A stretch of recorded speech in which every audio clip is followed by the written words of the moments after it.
आज मैं बताने वाला हूँ MCB box, switch board, fan, power socket, house wiring में जितने भी एसेसरीज लगाते हैं, जैसे कि दरवाजे से स्विच बोर्ड की दूरी कितनी होनी चाहिए, एनर्जी मीटर की हाइट कितनी होनी चाहिए, एमसीबी बॉक्स की हाइट कितनी होनी चाहिए, जो डिस्ट्रीब्यूशन बोर्ड होता है, डिस्ट्रीब्यूशन बॉक्स जो होता है जिसमें एमसीबी बहुत सारा लगा रहता है, उसकी हाइट कितनी होनी चाहिए, स्विच बोर्ड की हाइट कितनी होनी चाहिए, जो घर में स्विच बोर्ड लगाते हैं उसकी हाइट कितनी होनी चाहिए, सीलिंग फैन जो होता है उसकी हाइट कितनी होनी चाहिए, एसी जो लगाते हैं, पावर सॉकेट लगा रहता है एसी लगाने के लिए, उसकी हाइट कितनी होनी चाहिए, उसका एमसीबी बॉक्स कहाँ होना चाहिए, पूरा डिटेल बताएंगे।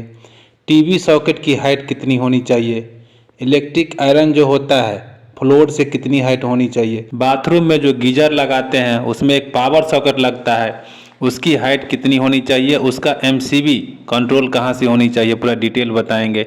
एलईडी ट्यूबलाइट जो घर में लगता है उसकी हाइट कितनी होनी चाहिए, होल्डर लगाते हैं एलईडी बल्ब के लिए उसकी हाइट कितनी होनी चाहिए, पूरा डिटेल बताएंगे। सबसे पहले मैं बता रहा हूँ दरवाजे से रूम में जो स्विच बोर्ड लगा रहता है उसकी दूरी कितनी होनी चाहिए। देखिए दरवाज़ा में जो एंट्री करते हैं ना, जहाँ चौखट रहता है वहाँ से कम 2 से 3 फीट की दूरी पर आपका स्विच बोर्ड रहना चाहिए घर का। आप रूल के अकॉर्डिंग राइट साइड में लगाते हैं लेकिन अपने सुविधा अनुसार आप लगा सकते हैं। एनर्जी मीटर की जो हाइट होती है ये कम से कम आपको 5 से 6 फीट की हाइट पे होनी चाहिए। मैं ग्राउंड लेवल से बता रहा हूँ इसलिए देखिए 5 से 6 फीट होनी चाहिए कि महीने महीने रीडिंग लेना पड़ता है एनर्जी मीटर में, तो हाइट ज़्यादा रहने से रीडिंग लेने में आपको दिक्कत हो सकता है। एमसीबी बॉक्स और डिस्ट्रीब्यूशन बॉक्स भी बोलते हैं उसको, जिसमें एमसीबी बहुत सारा लगा रहता है सब रूम का, उसकी हाइट कितनी होना चाहिए, तो minimum height 5 feet, maximum 6 feet, 5 से 6 के बीच में आप रख सकते हैं। स्विच बोर्ड घर में जो लगा रहता है जिससे आपको होल्डर ट्यूबलाइट सब ऑन ऑफ होता है उसकी हाइट 4 फीट होनी चाहिए।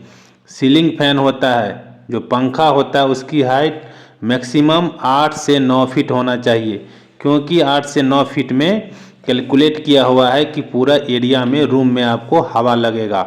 एसी के जो पावर सॉकेट होता है उसकी हाइट 7 से 8 फीट होनी चाहिए ग्राउंड लेवल से, और इसका एमसीबी जो होता है पावर सॉकेट का वो आपको स्विच बोर्ड घर में रहता है ना जो 4 फीट हाइट पे लगा हुआ है उसी में लगा होना चाहिए।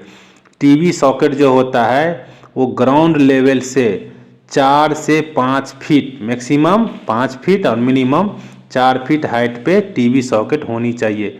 इलेक्ट्रिक आयरन जो करते हैं हम उसका पावर सॉकेट नीचे से 1.5 फीट के ऊपर होना चाहिए, ग्राउंड लेवल से 1.5 फीट ऊपर होना चाहिए।